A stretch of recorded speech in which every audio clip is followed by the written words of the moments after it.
Olá, nós vamos falar um pouquinho mais hoje sobre os animais, a temperatura dos animais, a temperatura de muitos seres vivos que estão aí no nosso planeta. Então, o assunto hoje é, vamos tirar esse óculos, regulação de temperatura corporal. Regulação da temperatura corporal. A termorregulação pode ser entendida como um conjunto de mecanismos que permitem regular a temperatura corporal interna de um organismo, de forma a mantê-la dentro de valores compatíveis com a vida, quando a temperatura do meio externo varia. Gente, é a nossa temperatura, é a temperatura do corpo dos animais, tá? Como que a gente faz a regulação da temperatura? Repare que quando a gente está com febre, alguém fala, você está doente, porque você está fora da temperatura certa. Então, isso é muito importante. Então, vamos ver aí o que causa e o que pode, quais são os sintomas dessa termorregulação. O que é a termorregulação? Capacidade do corpo manter a temperatura interna constante. Nós somos animais de temperatura constante, a nossa temperatura é sempre a mesma. Por isso que a gente vai nos mercados, eles medem a temperatura, está ok. E se estiver diferente, eu tenho que correr. Mesmo quando a temperatura do ambiente é diferente, pode estar gelado, pode estar calor, não importa, a nossa temperatura é constante. O que é um conjunto fisiológico, estrutural e comportamental? A termorregulação é um conjunto de sintomas que o nosso organismo nos dá. Fisiológico, sudação e tremores. É o nosso suor. O suor ele é importante, a gente tem que suar para nossa temperatura manter constante. Tanto é que a gente tem mais suor no calor, ou mais quando a gente faz exercício físico.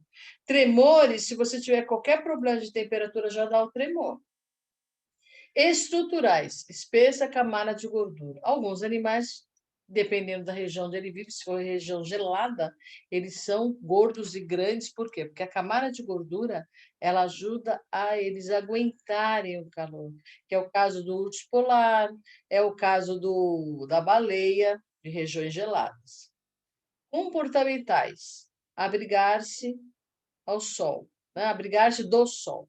Então, tem animais que precisam ficar no sol. Eles ficam lá expostos no sol horas. E tem outros que não aguentam o sol, eles têm que procurar uma sombra, porque senão ele vai passar mal, ele vai até ter problemas de saúde, tá?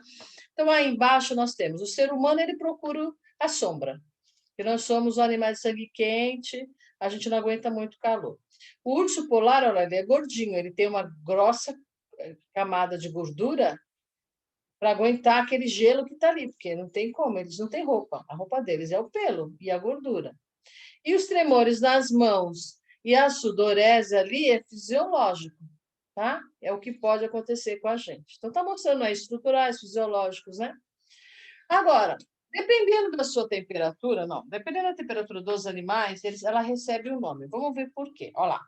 Endotérmicos, ectotérmicos, heterotérmicos. Y, que isso, meu Deus, são diferentes, tá? E eu vou explicar para vocês o que é cada um deles. Em termos ecológicos e de acordo com a forma como reage às alterações de temperatura no meio ambiente, os seres vivos podem ser divididos em endotérmicos, ectotérmicos e heterotérmicos, que é uma variação da temperatura do corpo. Então, vamos falar cada um deles o que é. Vamos lá. Primeiro e o mais importante deles é o endotérmico. Por quê? Porque é onde o ser humano está. Nós somos animais de sangue quente, temperatura constante, independente do tempo lá fora. Eu tenho 36 graus Celsius, 37 graus Celsius em qualquer parte do mundo. Então, a gente precisa entender direitinho como que é. Vamos lá. Os endotérmicos são os animais que mantêm uma temperatura corporal interna constante recorrendo à energia metabólica para suportar os custos desse processo, como, por exemplo, as aves e os mamíferos. Gente, nós somos animais de sangue quente. A gente tem que comer, o nosso alimento nos dá a nossa energia. A gente tem que, se tiver frio, tempo frio, a gente se agasalha. Se tiver calor, a gente usa uma roupa mais fresquinha. Tudo para manter a nossa temperatura constante. Tá bom? Somos animais de sangue quente. Agora, os endotérmicos, ou chamados também de pecilotérmicos, a temperatura é regulada pelo próprio corpo. não depende da temperatura do ambiente. Quais são as vantagens? O animal pode viver em lugares muito frios. Qual é a desvantagem? O animal necessita de muito alimento. Então, veja só, são os animais de sangue frio que a gente. Não, ainda é o endotérmico, desculpa. O endotérmico os animais de sangue quente. Nós precisamos estar sempre com a temperatura constante. O nosso corpo, se você encostar no corpo deles, eles estão sempre quentinhos. Nós estamos aí, tá? Tá? Então, aí nós temos a coruja, os pássaros, os pinguins, o cachorrinho e um ursão ali, ó. Tá vendo? Tudo endotérmico, tudo animal de sangue quente, tá? Ah, e o ectotérmico e são os especilotérmicos, gente. Os endotérmicos apresentam uma temperatura corporal variável, de acordo com as flutuações do meio ambiente, o que gera várias restrições em termos ecológicos, mas, em contrapartida, acarreta menores necessidades energéticas, por exemplo, répteis e anfíbios. Aí são os animais de sangue frio. Eles variam de acordo com a temperatura do ambiente que eles estão. Então, ectotérmicos. A temperatura varia conforme a temperatura do ambiente. O animal depende da temperatura do ambiente para regular a sua temperatura. Vantagens: não necessita de muita comida. Claro que eles comem, mas eles demoram mais tempo do que a gente. A gente come toda hora, né? E a desvantagem: o animal não pode viver em qualquer local. Eles têm um lugar específico para ficar, tá? Então, são chamados animais de sangue frio. Se o ambiente lá fora está frio, ele está frio. Se o ambiente lá fora está calor, ele está quente. Então, ele varia de acordo com o ambiente que ele está, tá bom? E os heterotérmicos, eles são parecidos com os especilotérmicos que nós acabamos de ver. Vamos lá, existem ainda os indivíduos heterotérmicos, isto é, que apresentam uma temperatura corporal variável, então a temperatura varia de acordo com o ambiente onde ele está, podendo atuar como endotérmicos facultativos, de acordo com as condições ambientais. Então, dependendo do lugar onde ele está, ele vai ficar com aquela temperatura. E se ele ficar muito tempo com aquela temperatura, não vai prejudicá-lo. Então, heterotérmicos possuem temperaturas diferentes e varia de acordo com o ambiente. Quais vantagens? São mais adaptados a situações adversas, como a falta de água, oxigênio e comida. Desvantagem: não podem viver em ambientes com mudanças extremas de temperatura. Exemplo, répteis e anfíbios. Isso aí. Então, são sangue frio também. Se você tocar neles, eles estão frios, tá? A regulação da temperatura corporal nos organismos endotérmicos, que são os animais de sangue quente, é um processo de importância vital, já que é um fator determinante na sua homeostase interna, nomeadamente na manutenção da taxa de metabolismo celular e na manutenção da integridade do organismo. Então, depende da temperatura para o organismo estar equilibrado. Nos seres humanos, a temperatura corporal oscila em torno de 37 graus Celsius, com uma amplitude de mais ou menos 1 grau, dependendo das condições, das condicionantes ambientais e fisiológicas. Então, idade, sexo, fase do ciclo menstrual, etc. Gente, quando a gente tem algum problema de saúde, que a gente vai para o hospital, a primeira coisa que eles fazem é medir temperatura. Se a nossa temperatura não tiver 37 graus Celsius, ou 36 graus Celsius, ou 38 graus Celsius, se não tiver ali uma variação de 1 grau Celsius, tem algum problema. Aí vai vasculhar para ver o que é, tá? A sudorese é um eficiente mecanismo de arrefecimento do organismo, ou seja, refrescar o organismo em situações de hipertermia, quando a pessoa está com algum problema de saúde, tá? Desencadeadas. Por exemplo, por atividade física intensa ou por temperatura ambiente elevada. Então, se ele estiver fazendo muito exercício, se ele estiver com muito calor, tem que procurar ver o que é. O organismo liberta, através das glândulas sudoríparas, água aquecida que evapora na superfície externa da pele, que é o suor, tá? Libertando energia térmica para o meio ambiente e arrefecimento do organismo, refrescando o organismo. Aí é só o que é hipertermia?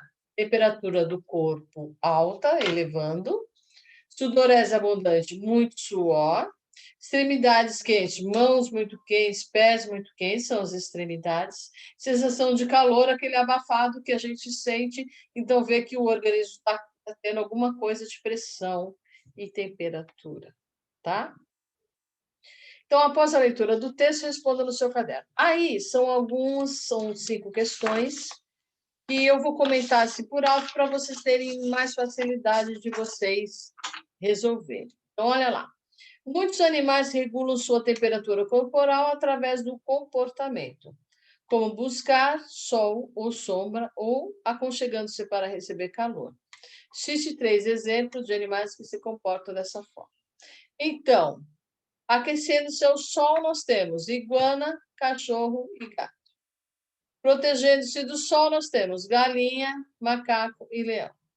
E aconchegando-se para receber calor, nós temos pinguim, que são sempre em bandos, estão sempre juntinhos, grudadinhos um no outro, urso polar e cães do Ártico. Repare que eles estão em regiões geladas. Por que eles têm que estar juntos? Para ter uma troca de calor. Segundo, explique por que os cães ficam ofegantes quando estão muito quentes. Nos humanos, o controle de temperatura é realizado através do suor. Entretanto, os cães não suam como nós. Eles não suam como nós. Eles realizam a troca de calor com o ambiente através da respiração. Por isso, em dias mais quentes ou após exercício, os peludos podem ficar bem ofegantes. Terceiro, explique por que lagartos geralmente se esticam em rochas quentes para se aquecerem e os pinguins ficam juntinhos para reter o calor. Para se aquecerem, não, peraí. Animais endotérmicos, como aves e mamíferos, usam o calor metabólico para manter a temperatura corporal estável, que é frequentemente diferente da temperatura do ambiente. Aí nós temos 4. Mamíferos marinhos, como as baleias, possuem a banha, uma grossa camada de gordura. Qual a finalidade dessa gordura para a termorregulação nesses animais? A gordura é um isolante térmico que ajuda a manter a temperatura corporal. 5. Qual a finalidade do suor para o nosso organismo? Refrigerar o nosso organismo e manter o equilíbrio da temperatura do nosso corpo. Gente, são dicas que vocês podem dar as próprias respostas e aí tudo fica certinho. Olha lá, calor do lado, frio do outro, e a gente está vivendo num planeta maravilhoso, cheio de nuances, cheio de diferenças, de geografias diferentes, situações diferentes, e o ser humano ele é capaz de se adaptar em qualquer lugar. Fica tranquilo, vai dar tudo certo, e é só amor e paz. Beijo!